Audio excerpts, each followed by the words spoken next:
Welcome to day number 22 in our One Life Refresh. Hi everyone, my name is Dr. Michelle and I'm sharing with you all things One Life.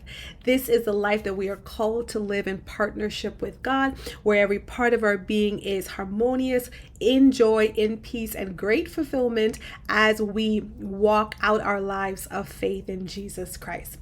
So I encourage you to get more information about it, learn more about it in my newest online course entitled The One Life. Today, I want to talk to you about something that affects every one of us. Do you know that our life really boils down to the decisions that we make? And the decisions that we make are made according to our priorities. So if you don't like the decisions that you make or the outcome of the decisions that you make, then you may need to look at your priorities. So a priority is something that is very important to you and must be dealt with or addressed or given attention to before other things. All of us have different priorities, and you in your mind put that priority above everything else. You give your energy to it, your time to it, your resources to it, and it shapes the way you see life, what you want out of life, and also what you put into life. And in order to live a life with greater clarity, we all need to be able to identify our priorities and then give them the attention that they require.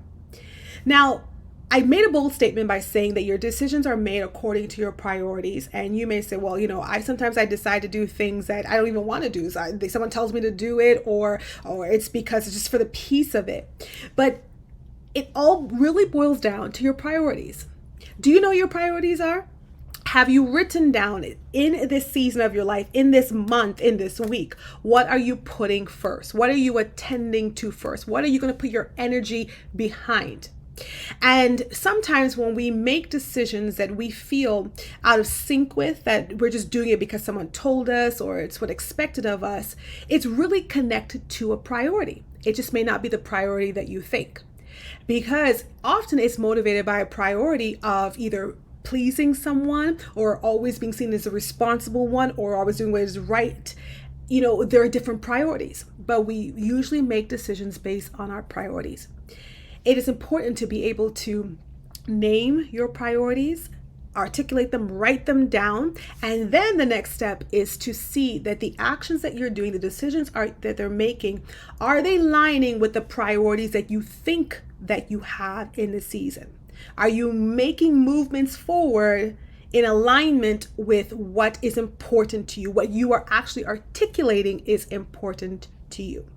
If you look at that and you find that there's some space, some gaps, then it's time to sit and go deeper into what's really motivating you and what you really want out of life, and have you committed to it. Jesus says this to his disciples in John chapter 5. He says, "Truly, truly, I say to you, the Son can do nothing of his own accord, but only what he sees the Father doing. For whatever the Father does, that the Son does likewise. For the Father loves the Son and shows him all that he himself is doing. And greater works than these will he show him, so that you may marvel." So in these few lines, we see Jesus's priority. He has taken the seek the kingdom first as his top priority. Knowing the will of God and doing it is his top priority. Everything else comes after that. Even when he's in the wedding at Cana and they run out of wine, and his mother comes to him and is like, listen, they ran out of wine. He's like, woman, what does this have to do with me? And so he lets us know that he's not being pulled and pushed by everybody's desires. He waits until the appointed time before he creates that miracle of turning the water into wine. So Jesus lived by his priorities. He had the right priorities, the kingdom first, God first, his will, God's will first, and everything else afterwards. And we see Jesus was so successful. And you may say, well, Jesus was crucified and he died. How is that successful? But you see, that's what he was destined to do.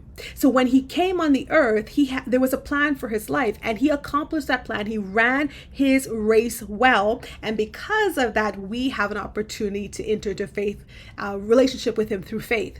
So Jesus was highly successful, completely determined, focused on what he was here to do, and he loved people in the process. Don't you want that for yourself? Don't you want to be highly successful, focus on what you are here to do, and love people in the process? Yeah, so we need to know what our priorities are.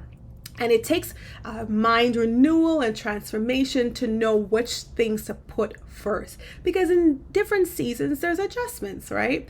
But the one thing that carries through all of the seasons of our lives is this: God and his will must be our first priority.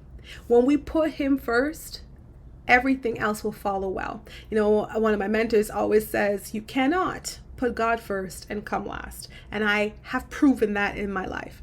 It may be in a different time frame than I thought, but when you put God first and you seek his kingdom first, everything that you need will be added to you. You can take his faithfulness to the bank and know that he will do what he says he will do. So it's all about priorities.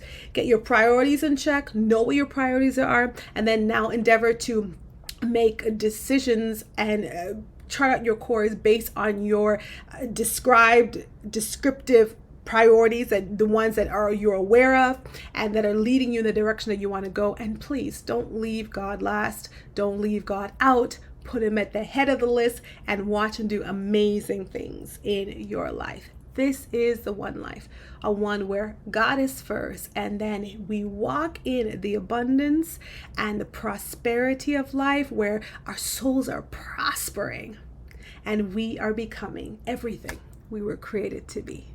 Have a blessed day as you walk with your priorities.